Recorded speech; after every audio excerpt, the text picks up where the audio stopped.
అందరికీ వందనాలు. నా పేరు పివి రమణమ్మ, విశాఖపట్నం. ముందుగా మనందరి పరమగురు పత్రి గారికి, మేడం గారికి శతకోటి వందనాలతో జ్ఞానసారం అనే కార్యక్రమానికి ఇచ్చేసిన పిఎంసి ప్రేక్షకులందరికీ ధ్యానాభివందనాలతో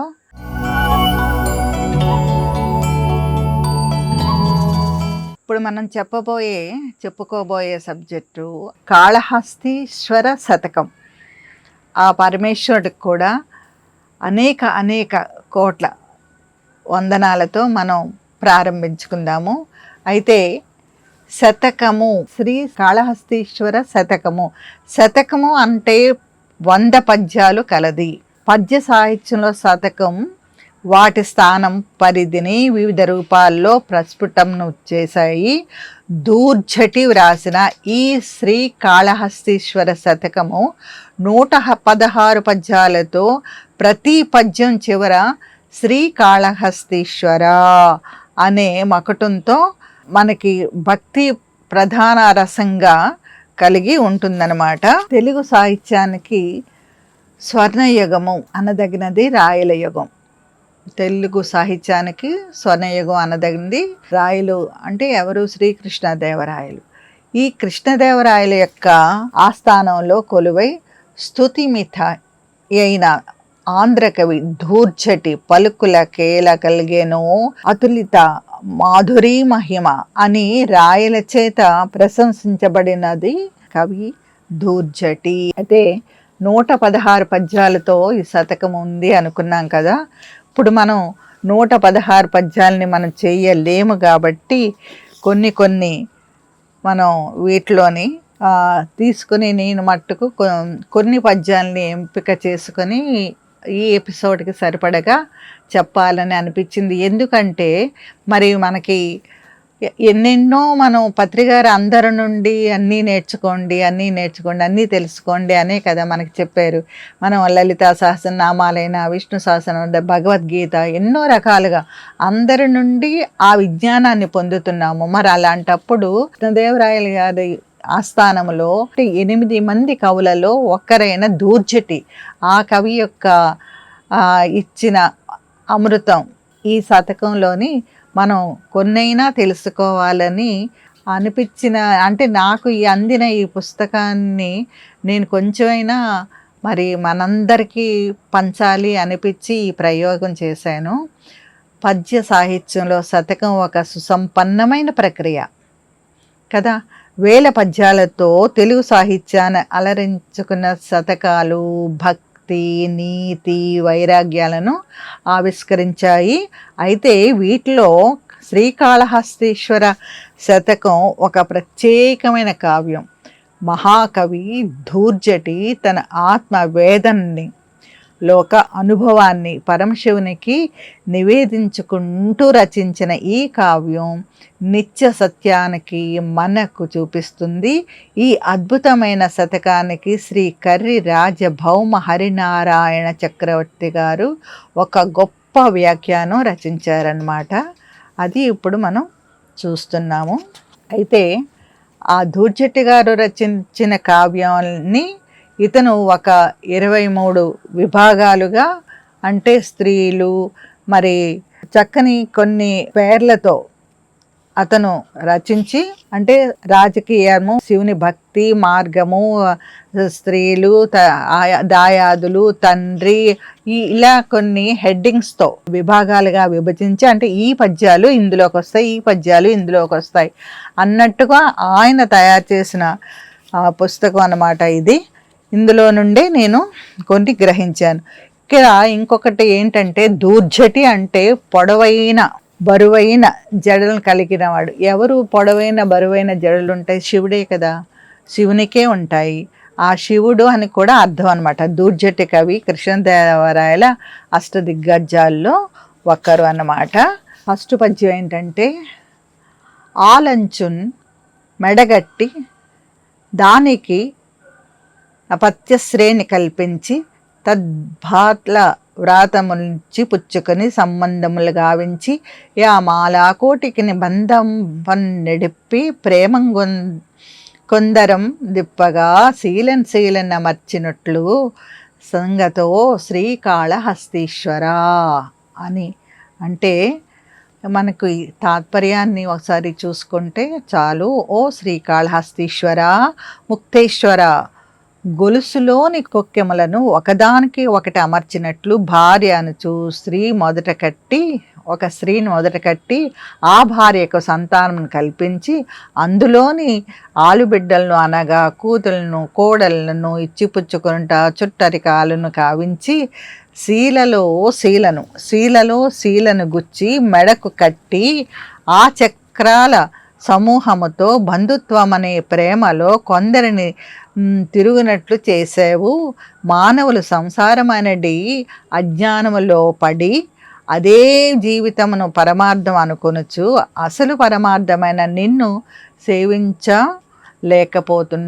అని అతను ఆ వ్యధ పరమాత్మను సేవించలేకపోతున్నారని ఆ విధంగా వ్యక్త చేసిన ఒక పద్యం అది. మరి ఇంకొకటి చూద్దామా. అంతా మిథ్య తలంచి చూచిన నరుండట్లున్ టెరింగిన్ సదా కాంతల్ పుత్రుల్ నర్ధముల్ తనువు నిక్కంబంచు మహాన్నవ భ్రాంతి చెందించి చరించగాని పరమార్థం పైన నీయందు దా చింతాకంతైన చింత నిల్పుడు కదా శ్రీకాళహస్తీశ్వర అంటున్నారు. అంటే శ్రీకాళహస్తీశ్వర, ముక్తేశ్వర ఆలోచించి చూస్తే అంతా మాయ. మనిషి అది నిజమని తెలిసి కూడా ఎల్లప్పుడూ భార్యలను, సంతానము, డబ్బు, శరీరము శాశ్వతం అనుకొనొచ్చు సముద్రం వంటి మోహము అన్నది భ్రమను పొంది తిరుగుచున్నాడు. కానీ పరమ ప్రయోజనమైన నీయందు తాను చింతాకంతైన ధ్యాసను ఉంచడు కదా అని. చింతాకు ఎంత చిన్నది ఆ చింతాకంతైన ధ్యాస మనం ఆ పరమేశ్వరుని చెంత ఉంచాలన్నది ఆ యొక్క కవి యొక్క ఆవేదన. తర్వాతది రోతలేటివి మనోరోగస్తుడై దేహిత బోసిందేమిటి పోతలేమిటి మాదాపోతం బలీదేహముల్ మోసిందేమిటి మూతలేమిటి సదా మూఢత్వమే కానీ తాను చేసిందేమిటి చేతలేమిటి వృధా శ్రీకాళహస్తీశ్వర అని. శ్రీకాళహస్తీశ్వర బుద్ధిప్రదాత, మనసులో రోగములు కలిగిన వాడై మనిషి దేనిని అసహించుకున్నాడు? ఈ అహస్యపు పనులేమిటి? తాను శరీరంపై దేనిని పూసుకున్నాడు?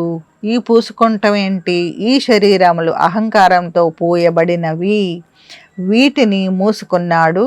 ఈ మూసుకున్నవేంటి? ఎల్లప్పుడూ అజ్ఞానమే కానీ తాను ఏమి చేశాడు? చేసే ఈ పనులేమిటి? అంతా వ్యర్థమే అని. మళ్ళా అతను మన శారీరక సంబంధాలు మనం ఏ విధంగా వ్యవహరిస్తున్నామో వాటన్నిటి మీద దృష్టి పెట్టి ఆ పరమేశ్వరుని వేడుకుంటున్నారనమాట. మనుష్యులు ఈ విధంగా ఉంటున్నారు సుమా అని. మానవుడు సంసారమును అసహించుకుంటున్నానని చెబుతున్నాడు. స్థిర చిత్తము లేనివాడై పదవులు, శృంగారము, సంపద, సన్యాసము, పొగడ్తలు మొదలగు వాటిని కోరుకుంటున్నాడు. జూద గృహాల్లోకి, నాట్య గృహాల్లోకి, వేశ్యాగృహాల్లోకి, రాజగృహాల్లోకి దూర్చున్నాడు. శరీరంపై విభూతిని పూసుకుంటున్నాడు. ఈ శరీరాలు అహంకారంతో పోయబడినవి. సుగంధములు, పీతాంబరములు మొదలగు ఆనందమైన ఆడంబరాలకి అలంకారాలను ధరిస్తున్నాడు.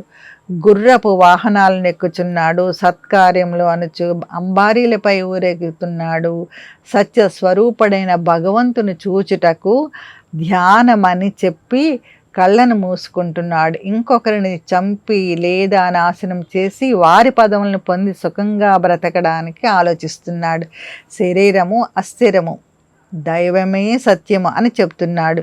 ఇతరులను స్తుతించుటకు ఇష్టపడని చెబుతున్నాడు. నిరంతరం కూటి కొరకు నీచులైన రాజుల చుట్టూ తిరుగుతున్నాడు. భార్య, కొడుకు, కూతుళ్ళు, వృద్ధిని కోరువాడై వినయ విధేయతలను నటిస్తూ అధములైన రాజులను, గొప్ప యోగ్యులను భజన చేయుటకు, వారిని దేహీ అని అర్థించుటకు పోచున్నాడు. అంతా అనవసరపు ప్రయాసే కదా తండ్రి అని ఆ శ్రీకాళహస్తీశ్వరునికి నివేదన చేసుకున్నారన్నమాట. ఇలాంటి పనులు చేస్తున్నారు అని అందరూ అని అతని ఆవేదన. ఊరూరన్ జనులెల్లా భిక్షమెడరో యుండంగన్ గుహలు కల్గవో చీరానీకమును వీధులు దొరకవో సీతామృత స్వచ్ఛవాహ పూరం బేరం లంబారదో తపస్సులన్ బ్రహ్మోవంగా నీ ఓపవో చేరంబోవుదులేరా రాజుల జనుల్ శ్రీకాళహస్తీశ్వర అని ఏమంటున్నారంటే, శ్రీకాళహస్తీశ్వర ప్రతి ఊరిలో జనులందరూ భిక్షము ఈరా, ఉండుటకు గుహలు కనిపించవా, మూటల మూటలు వీధిలో దొరకదా, చల్లని అమృతం వంటి తేట నీరు ఏరుల్లో ప్రవహించదా, భక్తులను కాపాడుటకు నీవు ఇష్టపడవా, ప్రజలు రాజులను ఆశ్రయించుటకు ఎందుకు వెళతారు, నీవు ఇవన్నీ ఇస్తే ఇంకా రాజుల దగ్గరికి ఎందుకు వెళ్తారు, నీ భక్తులకి ఇవన్నీ ఇయ్యలేవా అని నిలదీసి అడుగుతున్నారన్నమాట. 10,000 లోకకంటకుల్చే ప్రాపించు సౌఖ్యంబున 10 మందికి భత్యము కాదు, సర్వముకు మధ్యస్థుడై సత్యదా నదయాల్ గల రాజు నా ఒసగుమే నవ్వాని నీ ఎట్లు చూచి దినంబున్ ముదంబున్ దొండంగా గడపటన్ శ్రీకాళహస్తీశ్వర అని మరి ఏమంటున్నారంటే, కాళహస్తీశ్వర ప్రజలను ముళ్ళుల వలె బాధించు రాజులచే లభించు సుఖము 10,000 బంగారు నాణములైనను నాకు హితము కాదు, రుచించదు.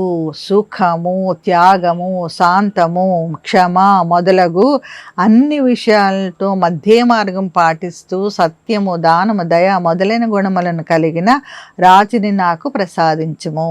అలాంటి రాజు ఉంటే నేను అటువంటి వాణిని నిన్నుగా భావించి చివరి వరకు ప్రతి దినము ఆనందిస్తాను అని చెప్తున్నారు. ఎందుకు అంటే ప్రజలను ముళ్ళుల్లా బాధించే రాజులు కాకుండా ఇలాంటి రాజులైతే అంటే దయ, సత్యం, దానం మొదలైన గుణాలున్న అలాంటి రాజును ఒక్కడినిస్తే ఆ రాజులో నిన్నే చూసుకుంటూ నేను గడిపేస్తాను సుమా అని అతను చెప్పటం. నిన్నే రూపుగా భజింతు మదిలో నీ రూపు మోకాలో శ్రీ చన్నో కుంచమో మేకపెంటియో ఈ సందేహముల్ మాన్పి నా కన్నారన్ భవదీయ మూర్తి సగుణాకారంబు జూపవే చిన్నీరేజ విహారమత్త మధుపా శ్రీకాళహస్తీశ్వర అని ఏమంటున్నారంటే, శ్రీకాళహస్తీశ్వర దిగంబర ఆచంటేశ్వర కుంచేశ్వర కోటేశ్వర కరుణామూర్తి నిన్ను మనస్సునందు ఏ రూపంతో పూజించాలి, నీ రూపు మోకాళ, స్త్రీ స్థనమా, మేక పింటియ, మనస్సు అనేది పద్మములో విహరించు గండు తుమ్మెద, ఈ సందేహాలను తీర్చిన కన్నులకు వివరంగా నీ యొక్క కరుణతో నిండిన పూర్తి రూపమును చూపవా అంటే అతని రూపాన్ని చూపమని ఇక్కడ ఈ పైన ఎందుకు ఇవా అవా అంటే స్త్రీ యొక్క స్థానమా, మేకపెంటియా, లేకపోతే మోకాళ్ళ అవన్నీ ఎందుకు చెప్పారు అంటే ధూర్జటి వాటికి చిన్న చిన్న అంటే ఆ జరిగినవి చెప్పారు. భగవంతుడు సర్వాంతర్యామి కానీ అని చెబుతూ శివుని లీలలను కవి గుర్తుకు చేస్తున్నాడు అన్నమాట. శివుని యొక్క లీలలు ఎక్కడెక్కడ ఎప్పుడెప్పుడు ఏం జరిగాయో సందర్భానుసారంగా ఆ శివుని యొక్క లీలని గుర్తు చేసుకుంటూ ఒకసారి అర్జునుడికి శివపూజకి వేళాయను, సమీపంలో శివాలయం లేదు, శివ పూజలకు భంగం అవుతుందేమో అని అర్జునుడు విచారించుకొని అప్పుడు అక్కడే ఉన్న శ్రీకృష్ణుడు ఇలా కూర్చున్నారు. మోకాళ్ళేమో ఒక లింగం లాగా అనుకుని ఆ లింగానికి అతను శివలింగంగా కనబడట్లేదా అని ప్రశ్నించుకొని అర్జునుడు శ్రీకృష్ణుని మోకాళ్ళనే శివలింగంగా చేసుకుని పూజించారంట ఒకానొక సందర్భంలో. అదే విధంగా ఒక శివభక్తుడు తన అలవాటు చొప్పున ఒక రాత్రి వేశ్య ఇంటికి వెళ్ళారంట ఒక రాజు. అప్పుడు ఆ తర్వాత శివరాత్రి అనే సంగతి గుర్తుకు వచ్చింది. మరునాడు శివపూజకు సమయం సమీపించిందని విచారించుకుని అటువంటి సమయంలో ఆ వేశ్య యొక్క చన్నుని శివలింగంగా భావించి పూజించాడు. శివుడు మోక్షమును ప్రసాదించాడు. అచ్చట శివుడు ఆచంటేశ్వరుడుగా ప్రసిద్ధి చెందాడు. ఇది మనం పరమానంద శిష్యుల కథ అనే సినిమాలో మనం చూసాం కూడాను. పరమానంద శిష్యుల కథ సినిమాలో మనకి ఆ రాజు వేశ్య ఇంటికి వెళ్ళడం, ఆ శివలింగం అనే ఆ స్త్రీ యొక్క చనాన్ని భావించి పూజించడం, అది మనం ఆ సినిమాలో ఉంది. ఒక్క శివభక్తుడు వ్యాపార రీత్యా వేరొక గ్రామానికి వెళ్ళాడు. శివ పూజా సమయానికి సమీపం అంటే శివాలయం లేనందుకు విచారించి వేరే మార్గం లేక తన వద్దనున్న కొంచెం, వ్యాపారి కదా, అతని దగ్గర కొలుచుకునే కొంచెం ఉంది, ఆ కొంచాన్ని అది బోర్లిస్తే అదే అవుతుంది, శివలింగంలా కనిపిస్తుంది కదా, శివలింగంగా భావించి పూజించాడంట. శివుడు అతని మోక్షంకు ప్రసాదించాడు. అచ్చట శివుడు కుంచేశ్వరుడిగా ప్రసిద్ధి చెందాడంట. కోటయ్య అనే గొల్లవాడు శివ పూజకు సమయానికి శివలింగం లేదని విచారించి ఒక ముని సలహా మేరకు మేక యొక్క పెంటిని శివలింగంగా భావించి పూజించి మోక్షం పొందాట. అప్పటి నుండి శివుడు కోటీశ్వరుడిగా ప్రసిద్ధి చెందాడట. ఇలాగ మనకి కొన్ని ఉదాహరణలతో ఈ శివలీలను ఈ విధంగా మనకి అందించారు ఆనాటి దూర్జటి గారు. నీతో యుద్ధము చేయనోపంగా కవితా నిర్మాణ శక్తి నిన్ను ప్రీతు చేయగాలేను, నీ కొరకు తండ్రిని చంపగా జాల, నా చేతన్ రోకట నిన్ను మొత్త వెరతున్, చీకాకు నా భక్తి ఏ రీతి నాకిన్ను చూడగలన్, శ్రీకాళహస్తీశ్వర అని మరొక పద్యంలో శ్రీకాళహస్తీశ్వర పశుపతి భక్తవత్సల నీతో యుద్ధం చేయుటకు అర్జునుని వలె సాహసించను. అక్కడ మనకి కార్తవీర్య అర్జునుడు తిన్నడు వాళ్ళిద్దరికి అంటే ఆ యుద్ధం అయితే మనకి కన్నప్ప సినిమాలో చూపిస్తారు. అలాగా తిన్నడితోని యుద్ధము సాహసించను అని చెప్తున్నాడు. అతనిలాగా నేను నీతో యుద్ధం చేయడానికి సాహసించను. కవిత్వం రావి నేర్పుతో నత్కీరుని వలె నిన్ను తృప్తిపరచలేను. నత్కీరులాగా అతనిది ఒక స్టోరీ, ఆ స్టోరీని కూడా అతను గుర్తు చేస్తున్నాడు. అతనిలాగా నేను కవిత్వాన్ని అయితే నీ మీద నేను కవిత్వంతో నిన్ను తృప్తిపరచలేను. నీ కొరకు తండ్రిని చంపుటకు సాహసించను. నా చేతిలోని రోకడితో నిన్ను బాదుటకు భయపడతాను. నా భక్తి కష్టముగా ఉన్నది. ఏ విధంగా నేను ఇంకా నిన్ను చూడగలుగుతాను? వీళ్ళందరూ ఇన్ని రకాలుగా చేసి నిన్ను ప్రసన్నం చేసుకున్నారు. ఇప్పుడు నేను ఏ విధంగా చెయ్యాలి అని పూర్వం అర్జునుడు పాశుపతాస్త్రం కొరకు తపస్సు చేస్తున్నాడు. శివుడు అర్జునుడిని పరీక్షించుటకు కిరాతని రూపంలో ఉన్న మూకాసురుని తరుముకుంటూ అక్కడికి వస్తాడు. వచ్చిన తర్వాత ఇద్దరు ఒక పంది రూపంలో ఇద్దరు బాణాలు వేస్తారు. ఘోరమైన యుద్ధం జరుగుతుంది అక్కడ. ఆ పంది కొరకు ఇద్దరు కూడా మళ్ళీ ఫైట్ చేస్తారు. అటువంటి అర్జునుని వలె నీతో యుద్ధం నేను చెయ్యను అని చెప్పారన్నమాట.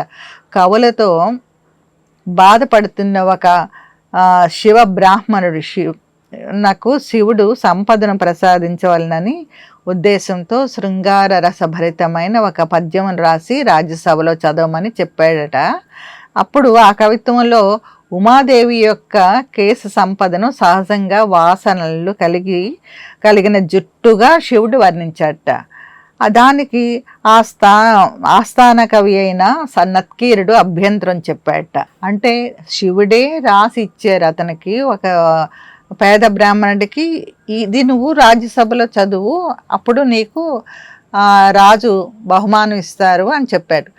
అది ఉమాదేవి అంటే పార్వతీదేవి కేశాలు కి వాసన తో నిండి ఉండని మామూలుగా ఆ పద్యంలో ఏదో వర్ణన ఉంటే కేశాలకి ఎలా వాసన వస్తుంది అలా అని నత్కీరుడు అనే ఆ కవి కవితా నియమాన్ని ప్రకారమే ఎదిరించాలని, తనకు శివునిపై అమితమైన భక్తి ఉన్నదని శివుని అనేక విధాలా స్తుతించి శ్రీకాళహస్తి క్షేత్రాన్ని చూసి శాప విముక్తుడయ్యాడనమాట. ఆ నత్కీరుడు కేశాలను సహజంగా సువాసన ఉన్నదనుట కవి సమయమును కాదని అభ్యంతరం తెలిపాడనమాట. అభ్యంతరం తెలిపితే అతనితో శివుని కోపం వచ్చి కుష్ఠిరోగిగా అయిపోమని శపిస్తారన్నమాట. అప్పుడు మళ్ళీ అతను ఆ నత్కీరుని శపిస్తే నత్కీరుడు కవితా నియమాన్ని ప్రకారమే ఎదిరించాను కానీ ఇంకేమీ కాదు కదా అని అతను శాప విమోచనం కోసం విముక్తుడయ్యాడు. అటువంటి నత్కీరుని వలె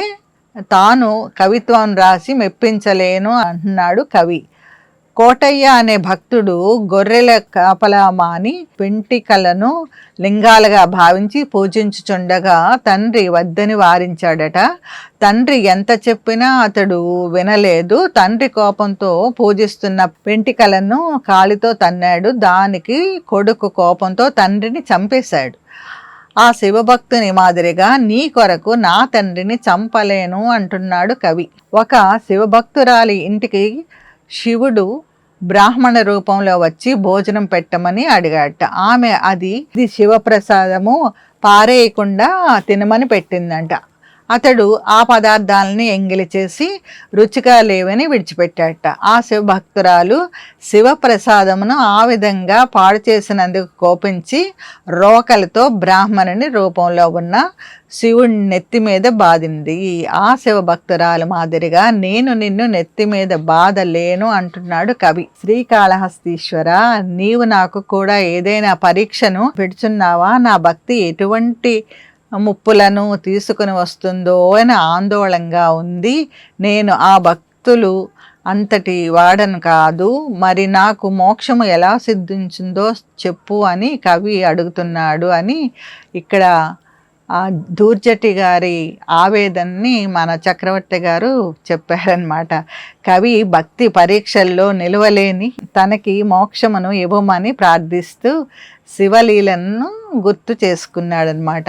దంతంబుల్ పడనప్పుడే తనువునందారూడి ఉన్నప్పుడే కాంతా సంఘము రోయనప్పుడే జరా క్రాంతంబులు కానప్పుడే వెంతల్ మేల్ జన్పనప్పుడే కురుల్ వెల్వెల్లగానప్పుడే చింతింపన్వలే నీ పదాంబుజములను శ్రీకాళహస్తీశ్వర అని.